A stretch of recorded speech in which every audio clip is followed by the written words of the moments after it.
serait vain de dissimuler que l'un des plus terribles fléaux qui affligent l'humanité, la tuberculose, puisqu'il faut l'appeler par son nom, a marqué en Tunisie au cours de ces dernières années une recrudescence très nette. Née de la misère, des mauvaises conditions de vie, du manque de soins et de nourriture, de la promiscuité et de la négligence, la tuberculose est partout, frappe partout.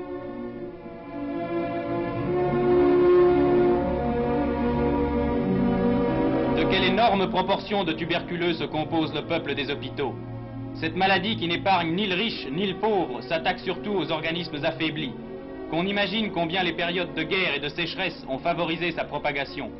Qu'on n'oublie pas que la moitié des décès qui surviennent entre 20 et 30 ans n'ont qu'une cause, la tuberculose. Et de quelle proportion de tuberculeux s'emplissent chaque année les cimetières?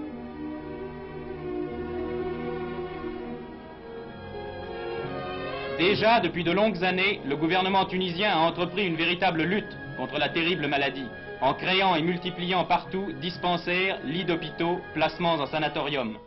Mais leur multiplication ne sera jamais assez puissante pour anéantir le mal.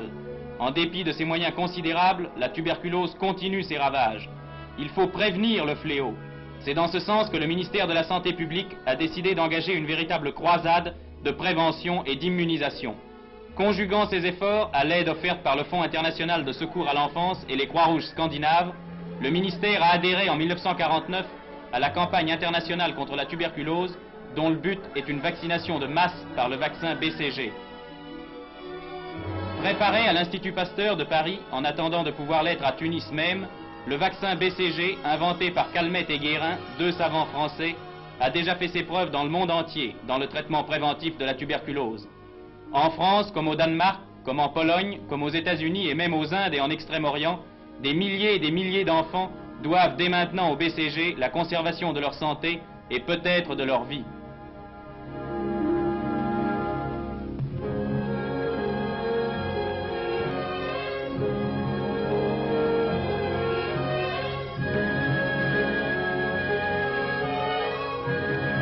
Deux fois par semaine, directement par avion, le précieux vaccin BCG arrive en Tunisie, dans les meilleures conditions de conservation, pour ensuite poursuivre sa route par les moyens les plus rapides et parvenir en quelques heures jusqu'au centre de vaccination du sud tunisien.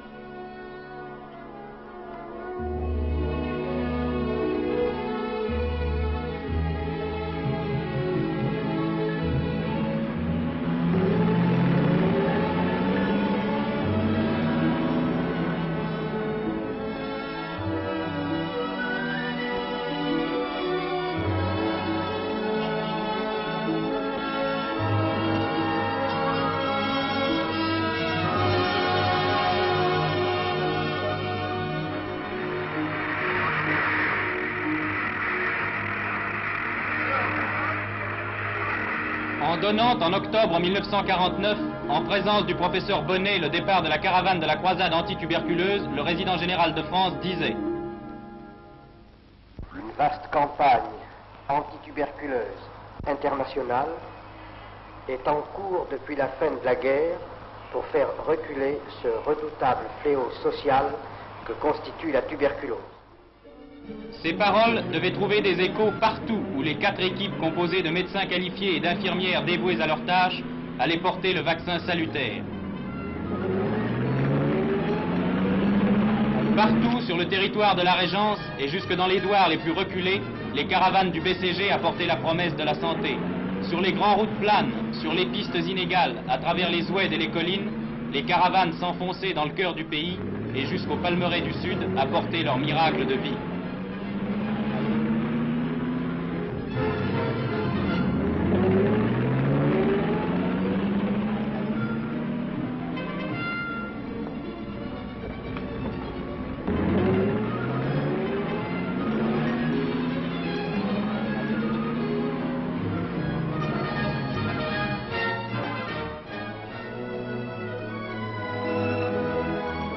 En assistant aux premières séances de vaccination générale dans la région de Sakiet Youssef, Madame Jean Mons donnait elle-même un témoignage de l'intérêt qu'elle porte à tous les problèmes sanitaires de notre pays.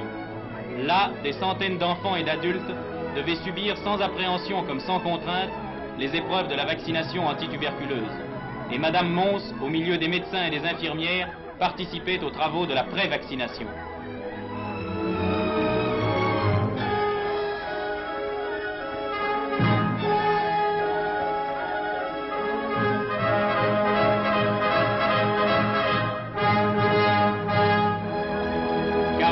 vaccin BCG est trop précieux pour être dispensé indistinctement, sans contrôle d'efficacité et sans véritable besoin. Dans ce but, au cours d'un premier rassemblement, l'équipe de vaccination, toujours formée en nombre égal d'éléments venus de France et d'éléments recrutés sur place et opérant dans un secteur déterminé, procède sur les enfants et adolescents de 1 à 24 ans à un examen complété d'un test.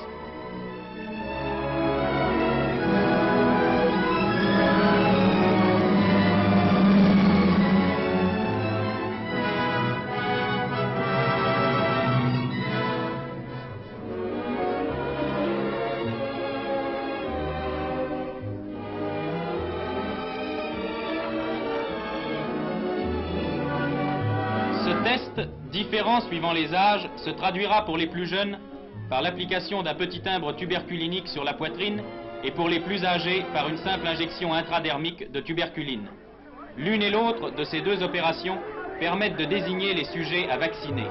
Et sans grand changement, que ce soit dans les grandes villes de la Régence, dans les humbles villages ou dans les douars des oasis, la même opération se déroule avec le même cérémonial paisible et sûr. Après la confection d'une fiche individuelle qui servira au contrôle et aux statistiques, le test est appliqué sur la poitrine des petits.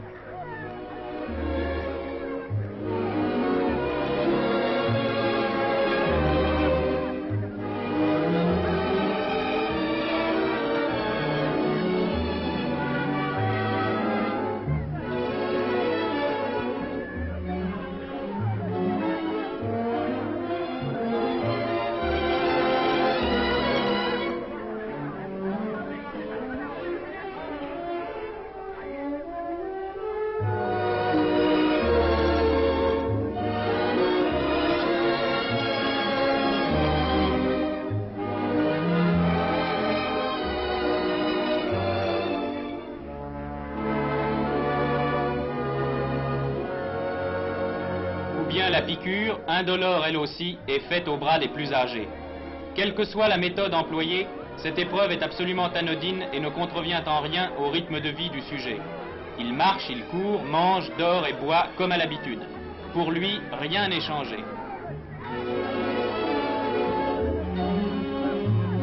3 jours plus tard, nouveau rassemblement autour de l'équipe revenue au même lieu.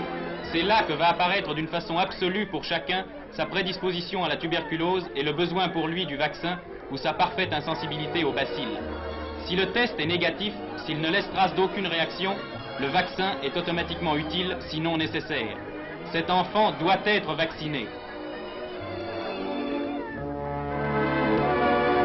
Mais cet autre enfant, sur lequel la tuberculine a produit une réaction, n'a pas besoin du BCG.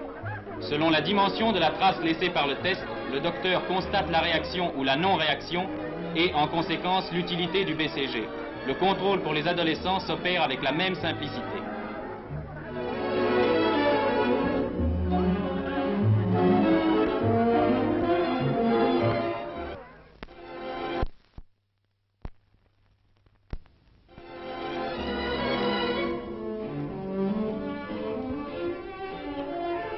La vaccination elle-même s'exécute d'une façon aussi simple que le test.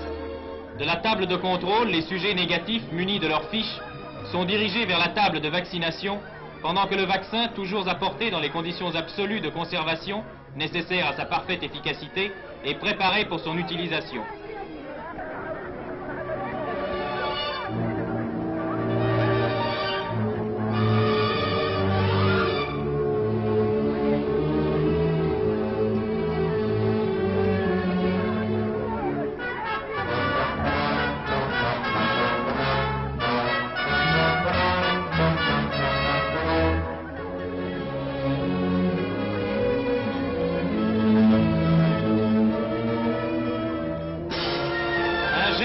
Une simple piqûre intradermique, c'est fait.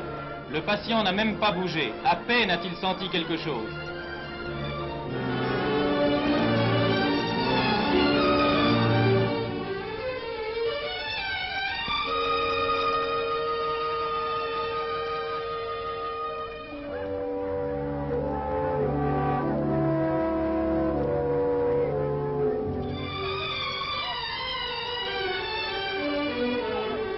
Et tenez, celle-ci sourit. Vous voyez bien que ce n'est pas méchant. Tout le monde peut comprendre et comprend l'intérêt de la vaccination BCG. Tout le monde comprend que le vaccin est une protection contre un mal qui peut être mortel. Et tout le monde est présent aux séances de vaccination.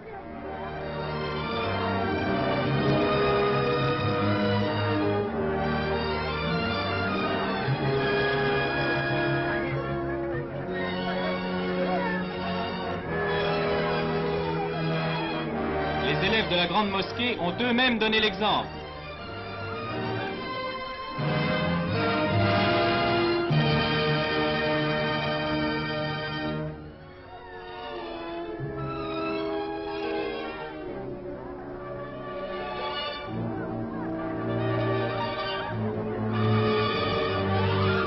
Chacun aura maintenant sa fiche BCG, dont la réunion constitue une sorte de fichier de la lutte antituberculeuse en Tunisie. À Tunis, en effet, à l'hôpital de la Libération, un service spécial suit jour par jour sur ces fiches les progrès de la croisade de la santé sur le territoire tunisien.